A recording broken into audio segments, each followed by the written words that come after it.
ASV banku regulators attaisa durvis bankām kriptovalūtai un paziņo to, ka bankas mierīgi tagad var turēt savā bilancē kriptovalūtas. Vakardien ASV atpirka nedaudz atkal savu parādu, kas bija virs 3 miljardiem ASV dolāru. ASV senatori aicina veikt federālo izmeklēšanu par kriptovalūtas projektu World Liberty Finance, kas ir tieši saistīts ar Trumpa ģimeni. Vakardien tikšanās laikā Saudārābija paziņo to, ka investēs Amerikā 1 triljonu ASV dolāru.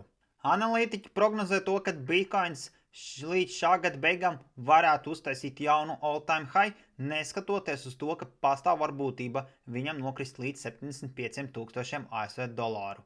Ondo Global Market saņem akceptu un apstiprinājumu to, ka viņi var piedāvāt tokenizētu ASV akcijas un ETF-us 30 Eiropas Savienības valstīm. Ja tevi interesē kripto, tad ieskaties mana profila apraksta linkā.